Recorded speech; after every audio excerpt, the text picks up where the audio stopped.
And the second hottest game ever recorded at Camp Randall Stadium, the Luke Fickell era off to a lukewarm start. Fickell, the first to admit that maybe this wasn't the debut that he and the Badgers dreamed of, but nonetheless, as all coaches say, a win is a win is a win. The Badgers racking up nearly 500 yards of total offense in this one. The dynamic 1-2 punch of Braylon Allen and Chez Mellusi leading the way, both netting a pair of touchdowns. First half, it's Mellusi with the first score of the season to put the Badgers ahead. The air raid, maybe not exactly what UW fans expected in week one. Tanner Mordecai throwing 2 picks, but he cashes in on this throw to Chimere Dike for his first TD at Camp Randall. Second half, big for the Badgers. Mellusi with the 4th longest touchdown run in program history, 89-yard house call. Nobody stopping that man. Both of Braylon Allen's tutties coming in the second half. This one a 6-yard run to make it a 28-10 game that puts things out of reach for good. The Badgers winning in week one,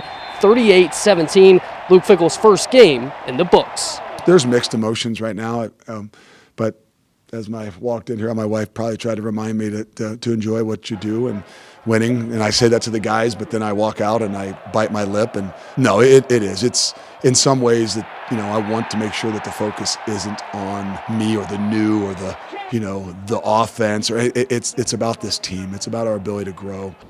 All right, so we're going to bring in Pablo Iglesias now. Number 0, number 1, those two were the talk of the game. What did you see from them in week one? Luke, it wasn't the exact liftoff that the air raid offense, obviously, we wanted to see from Wisconsin, but at the same point, look, it was the bread and butter of the run game. And Braylon Allen saying it best, even though we're changing things up a little bit, at the end of the day, we are still RBU. And 0-1, as you said, really taking off today. 157 yards for Chez, 144 on the ground for Braylon.